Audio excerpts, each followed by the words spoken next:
Wow, is what I said first time I saw this bike. This thing's just awesome. I'm Ken Kaplan from the New England Motorcycle Museum, and this is what considered to be the holy grail of two-stroke 500s. A good friend of mine who's a two-stroke aficionado who specializes in AHMRA racing said that Kenny Napolitano's his name. He's a Can-Am guru. He said, and I quote, "This 500cc two-stroke engine is the smoothest, most tractable, fastest 500 he's ever ridden." And this is a guy who has CR 500s and others, and I can't personally comment on that because I've never ridden one of these, but I can tell you this. This is an extremely low hour original bike. The rims, the pipe, all the plastics are original on it. And look at this, the seat is in beautiful condition. The original stickers has the original, there's a one piece of the sticker missing right here. We actually have this downstairs in the shop. It came off when they were power washing it. Has a beautiful FMF silencer on it, polished. Look at this FMF silencer, polished FMF silencer. The frame rails, and these are mild steel frames, just like the CRs of that era. If you tilt the frame sideways, you'll see the frame rails are in excellent condition. They're not all worn out like the ones were on my 86 CR 500. Matter of fact, back here, the two lower tubes, this one looks brand new, like it's never even touched the ground. Pegs are perfectly straight. This bike has a kind of a cool history.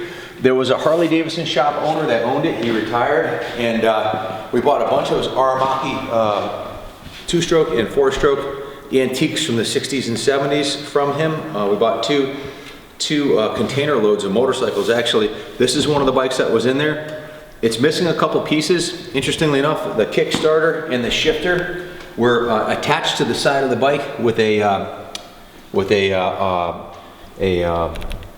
zip tie. And when we went to put them on, they're the wrong ones. So we don't know what happened, whether they were taken off and the replacements he got were the wrong ones or not. So I can't confirm if the bike runs, but I can tell you, based off the super low hours it has, the rear wheel there's no play whatsoever in the rear swing arm and rear wheel. It's tight as brand new. This particular model, the 85, came standard with a white power shock. I bought one of these shocks for my 86 CR 500.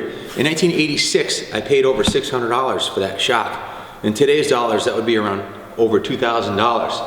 It was extremely expensive shock back then. The forks on the bike are, I forget the name of the forks, but they're not made by Can-Am. You Can-Am and aficionados can pipe in and you know, message me, tell me who makes it, but it's a 500cc single cylinder two-stroke fire breathing Dragon, quad link 2 suspension. We did put a new front tire on it. It had some issues with the front tire was on it, so we put a brand new Dunlop MX32F front tire on the bike, and on the rear we put a brand new rear tire. So it actually had the tires that were on it had the sheet metal screws in it for riding on the ice. So I believe the last time I was ridden was actually on the ice. I can only imagine what it would be like ripping across an open lake with this bad boy, 65 horse of two-stroke fire breathing Dragon here. So like I said, the bike doesn't run. We got in, oh goodness, probably 45 bikes from the same person, and we don't have time to fix them all. This is getting sold as is. I would have loved to have had the time to buy a Kickstarter and a shifter and fire it up and ride the hell out of it, but we just don't have the time and bandwidth to do that. So the VIN number, I'm not sure if the motorcycle VIN number is on the front of the steering head. There are some numbers on it, but I couldn't find the VIN number on there. There's a few numbers on here that we'll post, but it didn't make sense as it being a complete VIN number. So I don't know, possibly, maybe once in the history of the bike. I do have the VIN number on the engine. It's 177640. Okay, so that'll help you out a little bit figuring out the manufacturer origin of the bike, 177640. No title to the bike. It's an off-road motorcycle. I believe you possibly could get it registered in some states with a headlight. It is considered an antique in the state of Connecticut or non-title state, so we will give you a notarized bill of sale in a Connecticut DMV approved form. So if you have any questions about this bike, give me a call, 860-454-7024. Like I said, I just saw it today when I walked in this showroom. I was like, wow, this thing's badass. Look at the profile of this thing. The cylinder head is absolutely freaking massive on it.